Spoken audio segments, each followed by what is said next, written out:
If you're ready to experience more peace and joy in your life, if you want to feel more comfortable in your own skin, and if you're ready to discover and expand on your energetic gifts and personal power, you're in the right place. So here's your host, Kelle Sparta. Welcome back to Spirit Guides. I'm your host, Kelle Sparta, transformational shaman, spiritual coach. I'm here as always on Mondays with Joshua Radewan, spiritual coach extraordinaire, working with the paranormal guys. And we're going to talk today about Zen and the art of forgetting to burn your sage again, magical mishaps and how to laugh. So this, oh my God, so many stories. So many stories. So many stories. Where does one begin? I could probably take a run at the first one here because it just played out 2 days ago, as time would have it, as luck would have it, just in time for this episode. You know, magic's a tricky thing anyway. You know, like you think you're doing the things and you think you got all the avenues figured out of what could happen, and then the universe is like, ha. So Coyote had been coming to me in my dreams for the last couple of weeks, which is always like, okay, like we're in for a laugh somewhere along the line.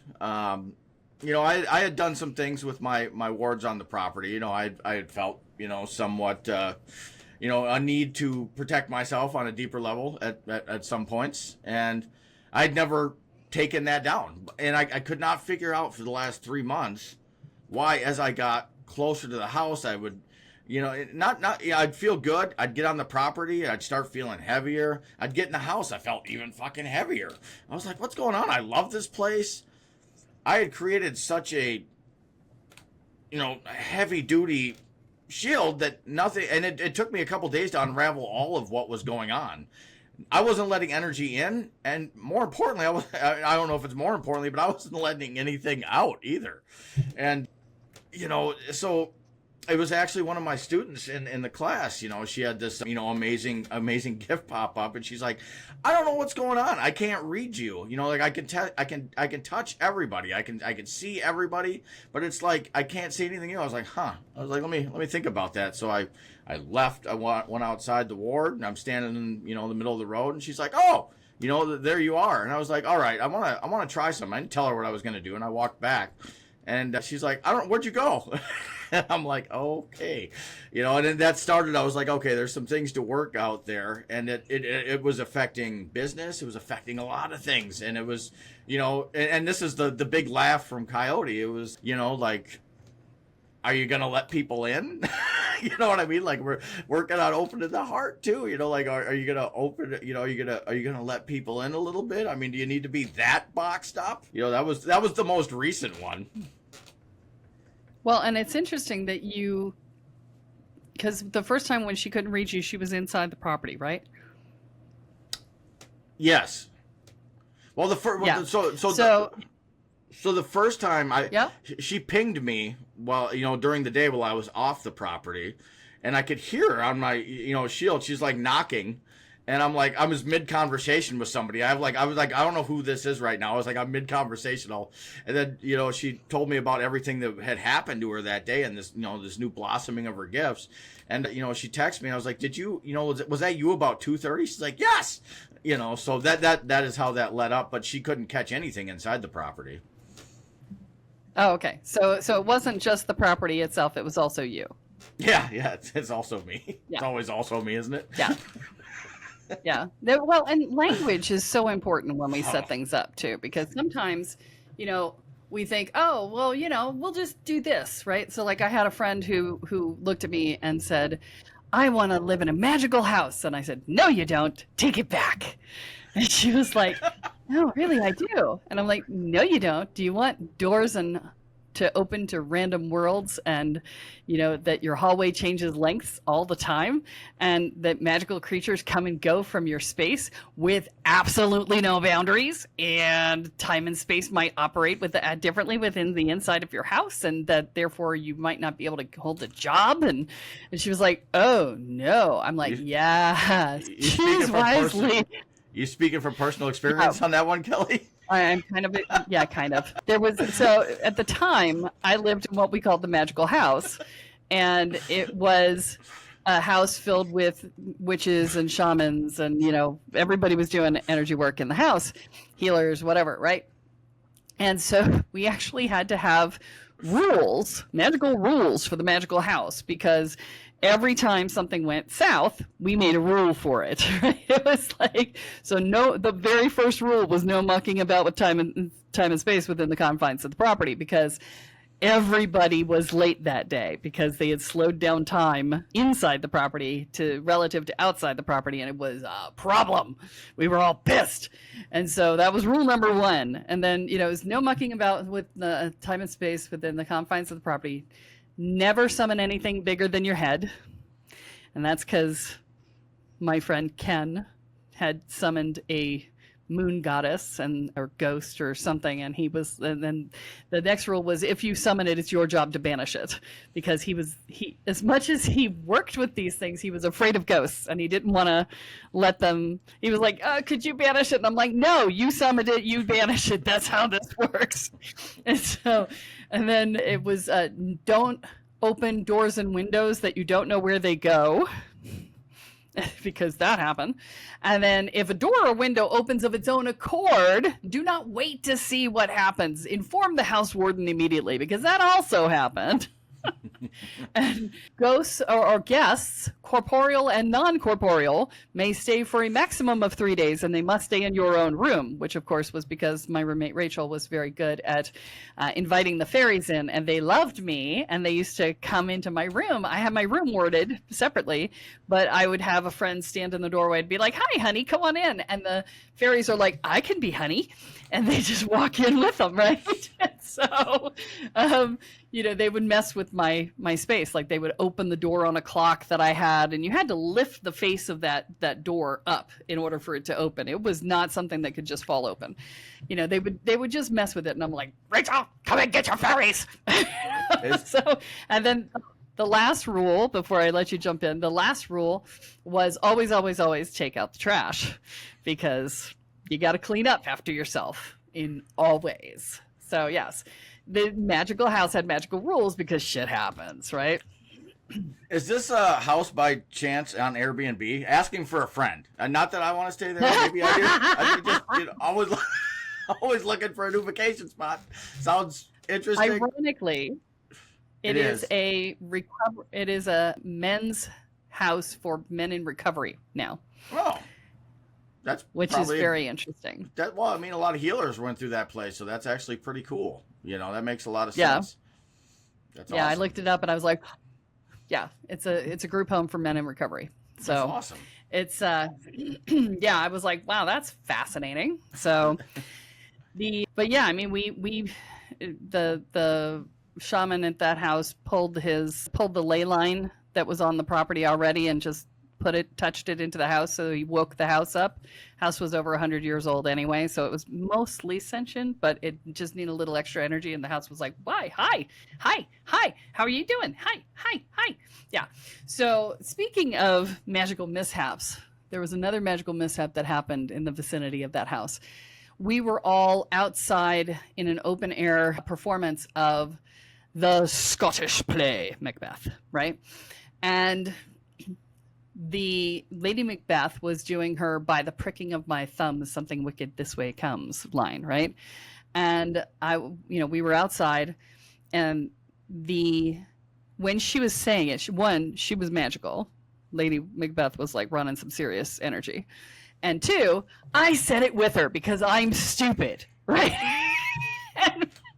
And the 2 of us together said this with intention, and literally the skies darkened, thunder and lightning came across. That was also coming out of the speakers, but it actually happened in the sky.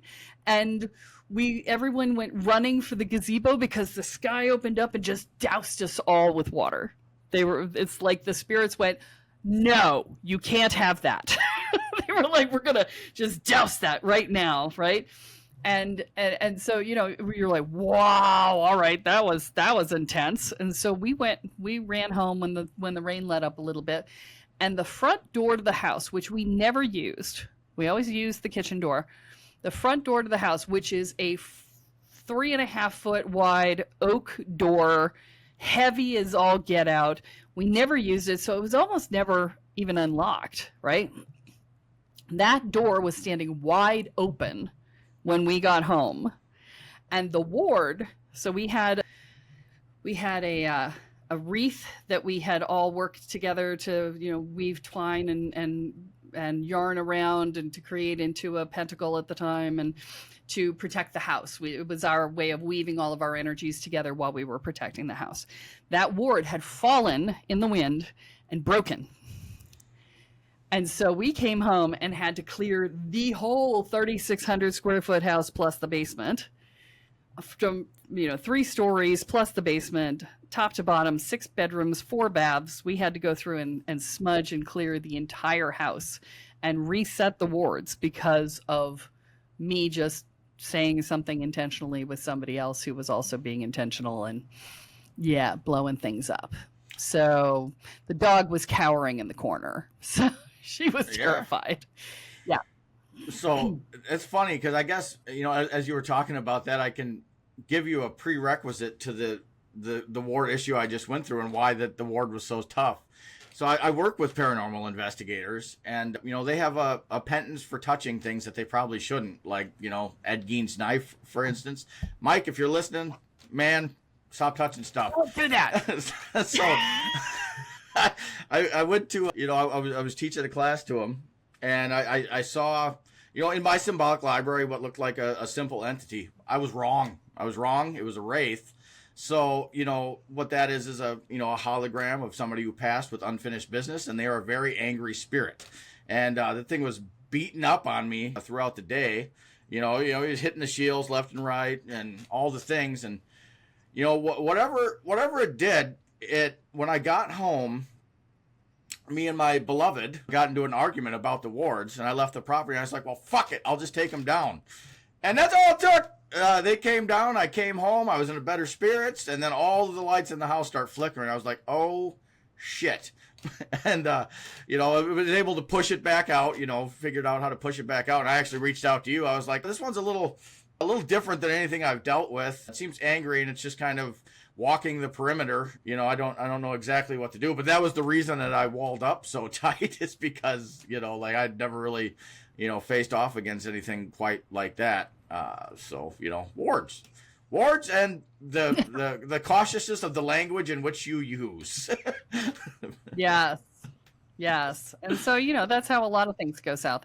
But, they can go south very simply too. I mean, when Kathy and I ran our Manifest Your Mission retreat in Boston, we were on the 4th floor of a hotel and we were running this, and we had set up circle, we had set up a circle for the event.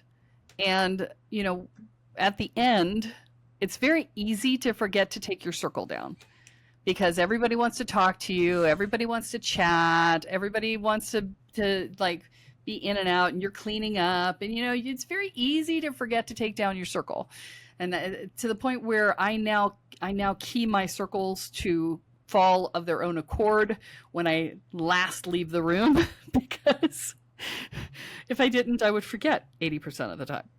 And so we forgot, and we're sitting there and we're walking. Now it's a block from the hotel to the restaurant that we were going to go eat at. And every step felt like walking through molasses. And I'm sitting there and I'm looking at Kathy and I'm like, oh my God, I'm so tired. And she's like, I'm so tired. She's like, how far is this? I'm like, it's only a block. She's like, this is the longest block I've ever walked. And I'm like, I know. So, we finally get to the restaurant and we're sitting there and I was like, oh my God, we did not take down the circle. And she's like, oh, that's what it is. So we took down the circle and we're like, oh, that was easy. And then we walked back to the hotel, which is where our car was, and go figure, it was a very short walk. I've called you I told you. I've called you on the ground so many times 3 days after doing an event, and I'm like, I'm not going to say a whole bunch of times, But at least three, at least three. Where I'm like, I don't know. I'm like, I don't know what's going on in the world. Does everybody feel this heavy? I don't know. I don't know. I don't want to do anything. And she's like, did you take the circle? I was like, oh, So, I had an interesting one happen last year too. So, like I really love working with avian birds. Like the lesson is I really protect myself a lot here. And I was asking for, hawk, like hawk shows up, as messenger and also for protection for me. So I have chickens on I had chickens on the property, and I asked Hawk, I was like, if you're, because I'm always, like when I get into that low state, I'm asking, like for some signs that this is real and, all the things, because, that was part of my process. And, I'd asked Hawk, I was like, can you just show me that you're there? Oh, shit. Yeah. He showed me while he was eating one of my chickens the very next day, and he ate 3 of them. So they came back 3 days in a row. He's like, I'm with you. Like, all right. Small sacrifice to the community, I suppose, for the lesson learned. So. Magical mishaps. Yep, that was your payment. That was your payment for the service. Yep, that's how that goes. Yeah. So, there's all sorts of ways in which things can go south. I mean, Kathy tells me a story about the very first time that the group that eventually ended up running Lumensgate, their first event was Convocation of the Deities. And the entire group, who should have known better, right? This is always the case, is that you're like, oh, I should have known better, right? After the fact, you go, duh, right? But in the moment, it seems like a great idea. But the entire group decided to channel, to be ridden by deities for the entire weekend. Not to put them down at all, but to just embody and run the whole weekend that way and then put them down. And when they put them down, because they didn't sleep hardly at all, because deities don't sleep, right?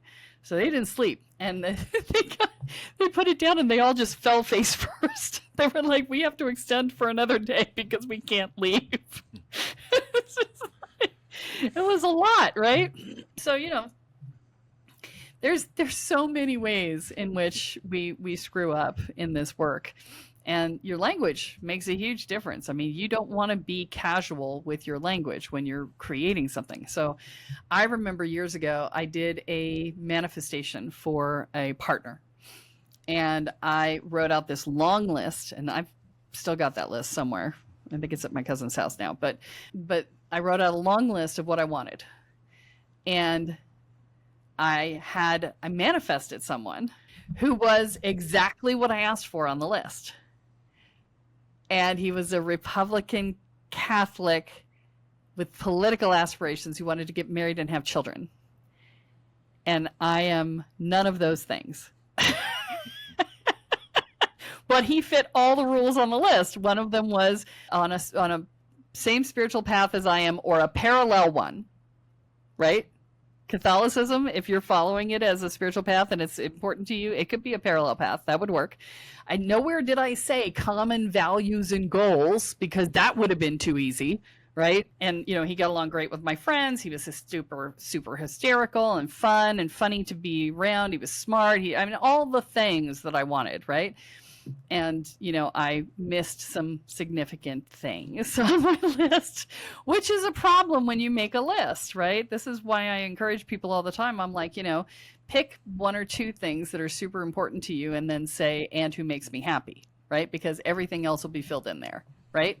So I was just like, when he first asked me out, he gave me his card and it was his first name at his last name.org. And I was like, what's this? And he's like, oh, I was running for city council. I was like, are you currently running for city council? Because I am a political campaign manager's worst nightmare or greatest dream, depending on which side they're on.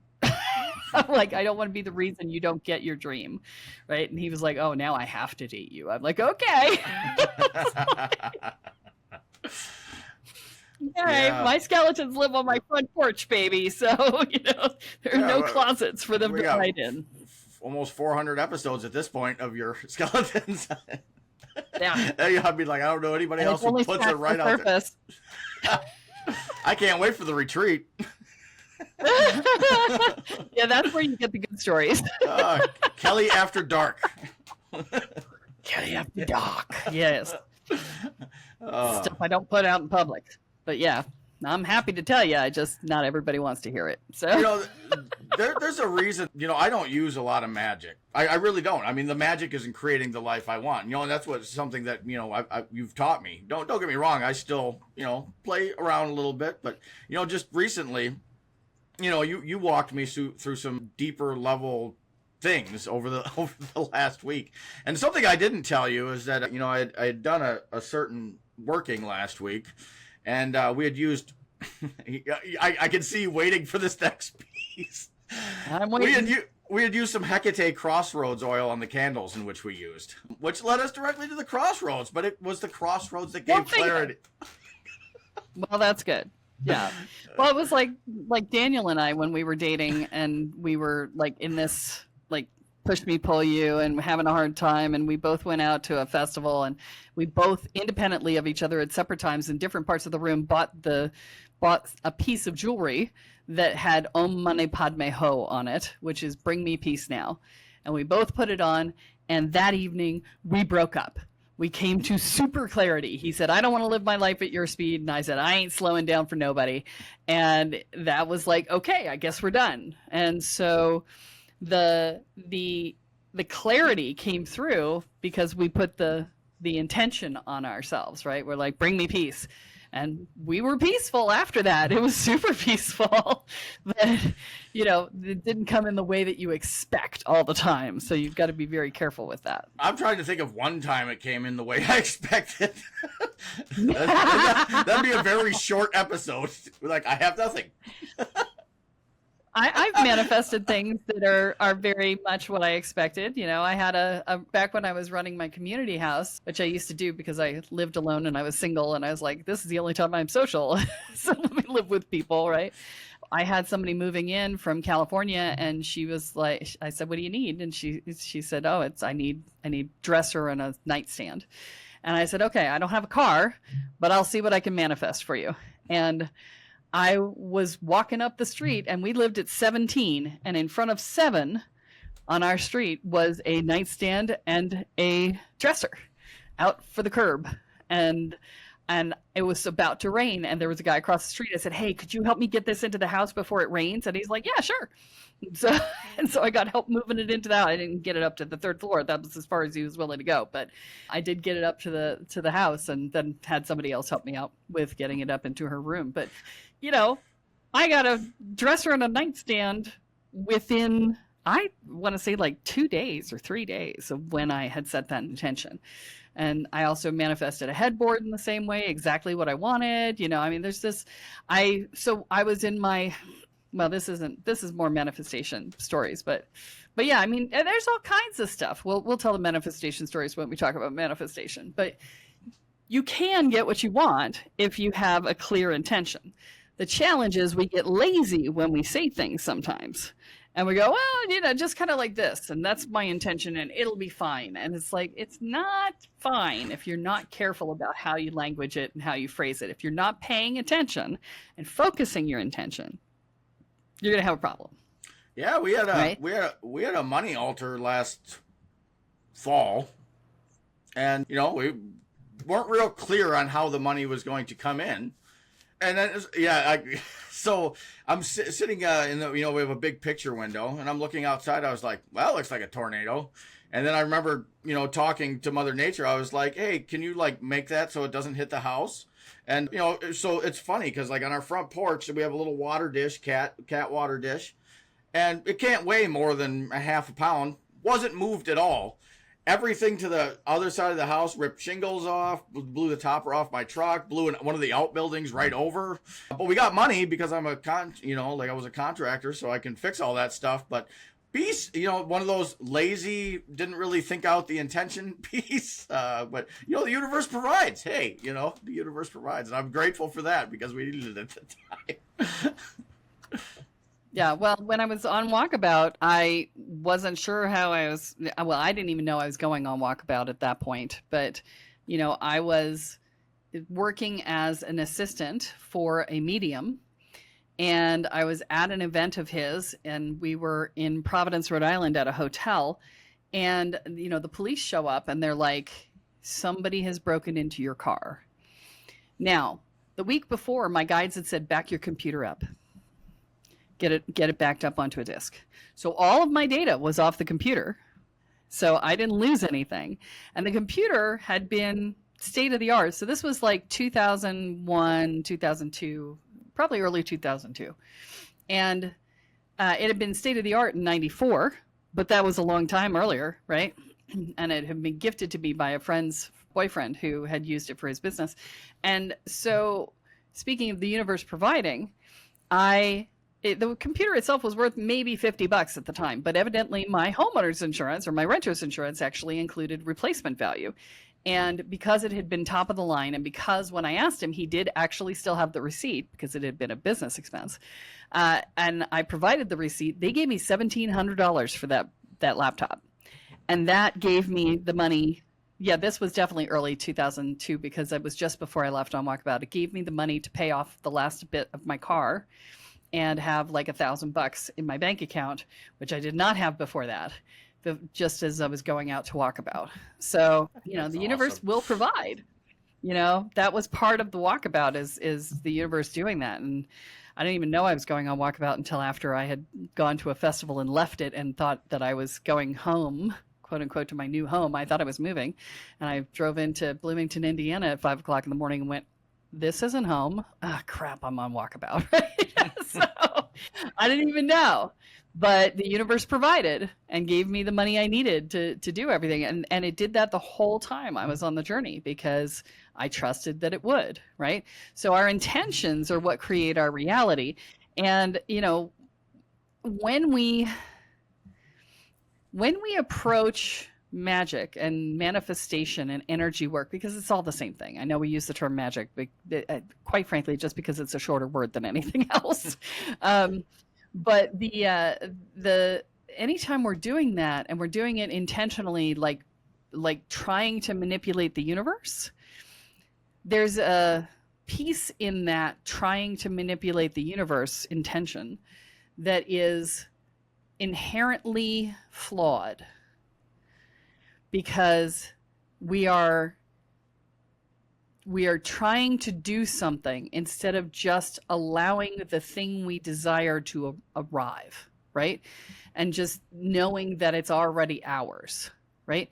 So there's a control element to trying to manipulate the universe that creates that connection of that triggers all that safety stuff. When you go into control, you're in that safety place trying to find safety.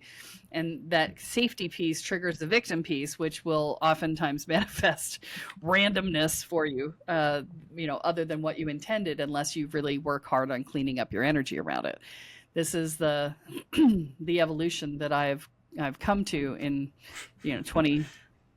25 years of hardcore work and 50 years of study, is that the beingness state is far easier to manifest from than the doingness state. So just which is keep fun that in for mind. a couple Scorpios to figure out, isn't it? God. Control, not doing things? What do you mean? Control? No, not me. I don't know anything about that. Fuck that. I go with the flow. Yeah. I'm a Scorpio with a Virgo Libra cusp for my rising, so it's even worse.